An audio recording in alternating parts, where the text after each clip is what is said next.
Hello friend, welcome back. स्वागत है आपका आपके अपने यूट्यूब चैनल पर। अपने चैनल को अभी तक सब्सक्राइब नहीं किया, चैनल को सब्सक्राइब कीजिए, साथ ही साथ बेल नोटिफिकेशन को क्लिक कीजिए। इससे जो भी लेटेस्ट इन्फॉर्मेशन अपडेट है हमारे चैनल से संबंधित उसका नोटिफिकेशन आपको टाइम टू टाइम मिलता रहे।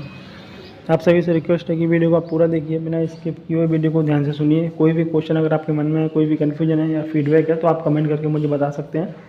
पर्सनल अगर आपकी कोई क्वेरी है, ऐसी क्वेरी जो पब्लिक प्लेटफॉर्म पर शेयर नहीं कर सकते, तो ऐसी क्वेरी को आप मुझे व्हाट्सअप कर सकते हैं। उम्मीद करूंगा कि जो भी आप क्वेरी को पूछेंगे वो सारी की सारी जेन्युइन क्वेरी होंगी, वैलिड क्वेरी होंगी, जिससे मुझे भी अच्छा लगेगा आपके क्वेश्चन का आंसर देने में, और आपके क्वेश्चनों का भी आंसर आपको आसानी से मिल जाएगा। उम्मीद यही करूँगा, कोशिश यही करूँगा कि सारी की सारी क्वेरी का आंसर दे पाऊँ। फिर भी सभी का एक साथ आंसर दे पाना पॉसिबल नहीं हो पाता, इतने ज़्यादा मैसेजेस आते हैं। तो आप थोड़ा सा वेट कर सकते हैं, 2 से 3 दिन का टाइम लग सकता है, लेकिन सभी के सभी का आंसर आपको मिलता रहेगा। इस वीडियो में डिस्कशन करेंगे 31 अक्टूबर यानी कि ट्यूसडे के दिन का हमारा ट्रेड प्लान किस तरीके से होना चाहिए, ओपनिंग स्ट्रेटजी क्या होनी चाहिए, और ट्रेड टाइमिंग जो हमारा यूनिक कॉन्सेप्ट है उसके अकॉर्डिंग आपको किस तरीके से ट्रेड करना है। तो उम्मीद करूँगा कि पूरे वीडियो को बिना स्किप किए ध्यान से सुनेंगे और सभी पैरामीटर्स को ध्यान से सुनकर समझकर नोट करेंगे। फिर भी कोई भी क्वेश्चन अगर मन में आता है, कोई भी कन्फ्यूजन है या कोई फीडबैक आप मुझे देना चाहते हैं तो कमेंट करके आप मुझे बता सकते हैं। पर्सनल अगर आपकी कोई क्वेरी है, ऐसी क्वेरी जो पब्लिक प्लेटफॉर्म पर आप शेयर नहीं कर सकते, तो उसको आप मुझे व्हाट्सअप भी कर सकते हैं। जैसा कि आपको मालूम है, इस वीडियो में हम डिस्कशन करते हैं 5 पैरामीटर्स, जिसमें पहला रहता है कि मार्केट का राउंड अप, किस तरीके से मार्केट में आज बिहेव हुआ, किस तरीके से मार्केट ने रिएक्ट किया, किस तरीके से मार्केट ने रिवॉर्ड किया। सेकंड जो हमारा पैरामीटर रहता है वो रहता है ओपनिंग स्ट्रेटजी, आज के दिन मार्केट में किस तरीके की हमारी थी और कल के दिन मार्केट की ओपनिंग स्ट्रेटजी हमारी किस तरीके की होनी चाहिए। ट्रेडिंग स्ट्रेटजी रहेगी कल के लिए, ठीक है। और ट्रेड टाइमिंग जो हमारा यूनिक कॉन्सेप्ट है उसके अकॉर्डिंग देखेंगे कि किस तरीके से ट्रेड टाइमिंग के अकॉर्डिंग आपको बेहतर से बेहतर टाइम के अकॉर्डिंग ट्रेड कर सकते हैं आप। और लास्ट में रहेगा कंक्लूजन कि किस तरीके से मार्केट में आपको रिएक्ट करना है। तो उम्मीद यही रहेगी कि बिना स्किप किए सारे पॉइंट्स को, आप पैरामीटर्स को ध्यान से सुनेंगे और समझेंगे। तो सबसे पहले अगर हम मार्केट की राउंड अप की बात करें तो पॉजिटिव साइड का मार्केट था। मॉर्निंग में हमको एक डिक्लाइन देखने को मिला, निफ्टी और बैंक निफ्टी दोनों में ही काफ़ी शार्प डिक्लाइन देखने को मिल रहा था। मॉर्निंग में ऐसा लग रहा था कि मार्केट फिर से ब्रेकडाउन देने की कोशिश करेगा, लेकिन एस्ट्रोलॉजी का प्रेडिक्शन हमारा पॉजिटिव साइड का था, व्यू पॉजिटिव था। उसके अकॉर्डिंग ही मार्केट ने फिर से शार्प बाउंस दिखाया वहाँ से सपोर्ट लेवल से, और काफ़ी अच्छी रिकवरी दिखाते हुए हमको क्लोजिंग सेशन में निफ्टी में पॉजिटिव साइड में, बैंक निफ्टी में पॉजिटिव साइड में, और फाइनेंशियल निफ्टी में भी पॉजिटिव साइड में क्लोजिंग देखने को मिली। रिलायंस इंडस्ट्री का रिजल्ट काफ़ी अच्छा आया था, क्वार्टरली रिजल्ट, तो वो भी काफ़ी ज़्यादा कंट्रीब्यूट किया निफ्टी के लिए, पॉजिटिव साइड में क्लोज हुआ, ठीक है। और निफ्टी फाइनेंशियल हो चाहे बैंक निफ्टी हो, काफ़ी अच्छा कंट्रीब्यूशन इनका रहा कि मार्केट को पॉजिटिव साइड में ले जाने के लिए। तो क्लोजिंग बेसिस पर अगर हम देखें तो निफ्टी में 19,150 के आसपास क्लोजिंग देखने को मिली है। बैंक निफ्टी में हमको 43,000 के ऊपर क्लोजिंग देखने को मिली है। तो जो एक्सपेक्टेशन हमारी थी कि 43,000 के ऊपर अगर हम बैंक निफ्टी में क्लोज देते हैं तो शॉर्ट कवरिंग और तुल पकड़ सकती है, तो बिल्कुल वैसे ही होता हुआ दिख सकता है हमको आने वाले दिनों में, ठीक है। लेकिन इंट्राडे में थोड़े से बहुत बाउंस और डिक्लाइन आ सकते हैं। पोजिशनली जो हमारा टारगेट हमने ग्रुप मेंबर्स को दिया था वो टारगेट पर अभी हम स्टिक हैं, और वो टारगेट आसानी से हमको रीच होते हुए नजर आएंगे। जो भी हमने पोजिशनल ट्रेड दिया है वो पोजिशनल ट्रेड भी बुलिश साइड का ही है। फ्राइडे को शेयर किया था, जब फ्राइडे को मार्केट बुलिश था, ठीक है, उस टाइम पर हमने पॉजिटिव साइड का ट्रेड दिया था, और आज के दिन भी उसमें काफ़ी अच्छा प्रॉफिट मिल रहा था। कुछ ट्रेड में तो आज के दिन हमारे टारगेट भी अचीव हो गए, जैसे कि एक्सिस बैंक का हमने 990 का कॉल ऑप्शन ट्रेड में शेयर किया था, तो उसमें हमारा टारगेट अचीव हुआ, ठीक है। SBI में ऑलमोस्ट टारगेट के नियर हम पहुंच गए हैं, ठीक है। मारुति का कॉल ऑप्शन दिया था, उसमें भी टारगेट के नियरेस्ट पहुंच गए हैं। और निफ्टी का जो हमने positional call option carry forward करवाया था उसमें भी काफ़ी अच्छा प्रॉफिट आज के दिन हमको देखने को मिल रहा था। तो जो भी हमारी थ्योरी थी, जो भी एक्सपेक्टेशन था, जो भी हमारा मानना था, उसी के हिसाब से मार्केट ने परफेक्टली वर्क किया है।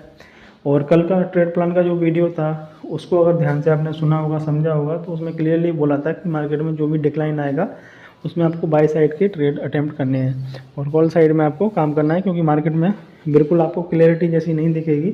और एग्जैक्टली मार्केट में वैसा ही हुआ, मॉर्निंग में एक डिप आया एक कन्फ्यूजन क्रिएट करने के लिए, और वहाँ से हमको शार्प रिकवरी देखने को मिली थी। तो बिल्कुल आपको वैसे ही बोला था कि मार्केट में आपको क्लियर ट्रेड नहीं मिलेगा, ठीक है। दोनों तरफ के कोशिश करना है आपको ट्रेड करने के, और दोनों तरफ के ट्रेड जिसने भी किए होंगे, सपोर्ट लेवल पर बाई किया होगा, उसको काफ़ी अच्छा पैसा आज के दिन बना होगा, ठीक है। तो ये तो आज का मार्केट का राउंड अप हो गया। पॉजिटिव साइड में मार्केट की क्लोजिंग भी हो गई, लेकिन कल का जो हमारा व्यू, कल का व्यू नेगेटिव साइड का है एस्ट्रोलॉजिकली। हालांकि टेक्निकल मार्केट की क्लोजिंग इतनी ख़राब नहीं है, लेकिन एस्ट्रोलॉजिकली कल का व्यू हमारा नेगेटिव साइड का है। तो कोशिश करेंगे उसी तरीके से प्लान करेंगे सारे के सारे ट्रेड्स को। ओपनिंग स्ट्रेटजी की अगर हम बात करें तो कल के दिन अगर हमको गैप अप देखने को मिले और गैप अप में 19,250 से 300 के आसपास देखने को मिल जाए गैप अप, तो वहाँ से सेल एंड राइज की स्ट्रेटजी में आपको काम करना है। ठीक है, गैप डाउन ओपन देखने को मिले और 19,050 के नीचे अगर हम ट्रेड करने लगे गैप डाउन ओपन होने के बाद, तो आपको वहाँ से फ्रेश बाय की पोजीशन नहीं लेनी है।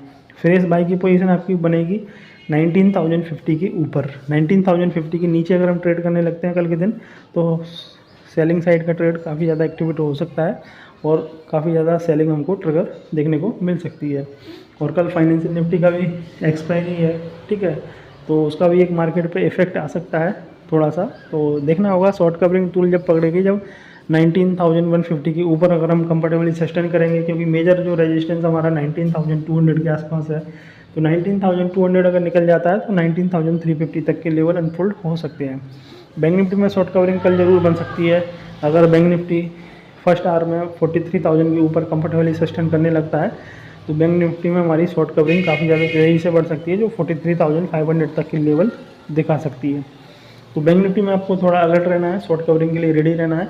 और फर्दर जो डाउनफॉल अगर बैंक निफ्टी में आना है, तो उसके लिए 42,800 के नीचे अगर सस्टेन करेगा बैंक निफ्टी, तभी हमको फर्दर डाउन मूव देखने को बैंक निफ्टी में मिल सकता है। नहीं तो शॉर्ट कवरिंग के चांसेस काफ़ी ज़्यादा बन रहे हैं निफ्टी बैंक निफ्टी दोनों में। ठीक है, वही हाल फाइनेंशियल निफ्टी का भी है। 19,150 से अगर आसपास मिलती है कल के दिन डिप में, तो आपको बाय कर सकते हो उसमें।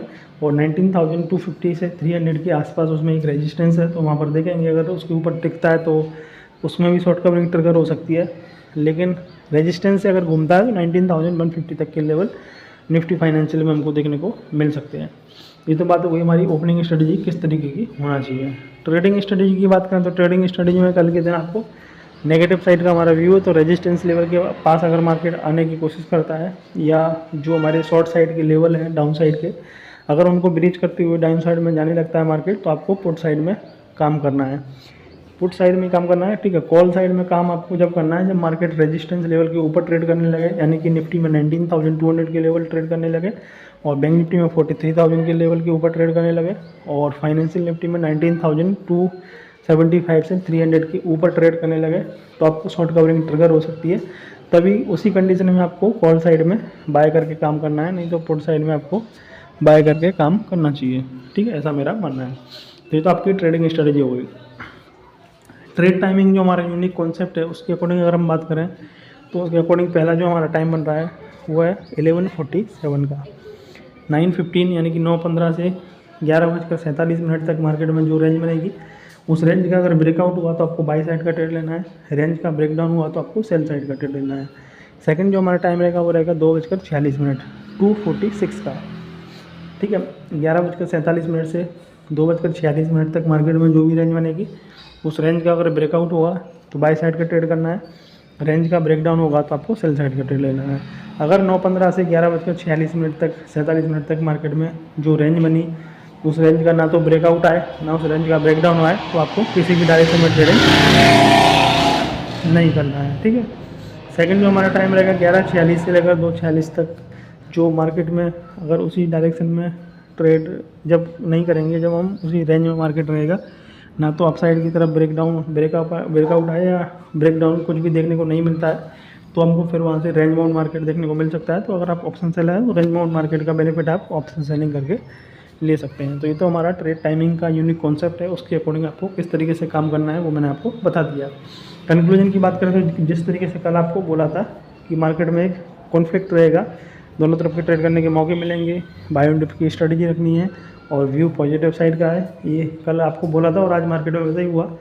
कल का व्यू हमारा बिल्कुल अपोजिट है। कल सेल एंड राइज की स्ट्रेटजी रख के काम करेंगे, रेजिस्टेंस के पास सेल करने की कोशिश करेंगे। ठीक है, बाय एंड डिप जब भी करेंगे जब सपोर्ट लेवल के आसपास आएगा, और डाउन साइड के जो हमारे लेवल हैं निफ्टी वाले वीडियो में, वो अगर ब्रीच होते हैं तो पुट साइड की पोजीशन में बाय करके काम करने की कोशिश करेंगे। तो ये हमारा कंक्लूजन हो गया। उम्मीद करूँगा जो वीडियो मैंने आपको समझाया प्रॉपर तरीके से वो आपको समझ में आया होगा। पूरे वीडियो को उम्मीद करूँगा बिना स्किप किए आपने ध्यान से सुना होगा। कोई भी क्वेश्चन अगर फिर भी मन में आते हैं, कोई भी कन्फ्यूजन आता है, कमेंट करके आप मुझे बता सकते हैं। पर्सनल अगर आपकी कोई क्वेरी है तो ऐसी क्वेरी को आप मुझे व्हाट्सएप कर सकते हैं। वीडियो अगर आपको पसंद आया हो तो इस वीडियो को आप लाइक कर सकते हैं। अपने दोस्तों के साथ, अपने परिवारजनों के साथ इस वीडियो को जरूर शेयर कर सकते हैं, ठीक है। और कुछ भी आपको फीडबैक अगर देना चाहते हैं तो आप कमेंट करके मुझे पर्सनली बता सकते हैं। Thank you.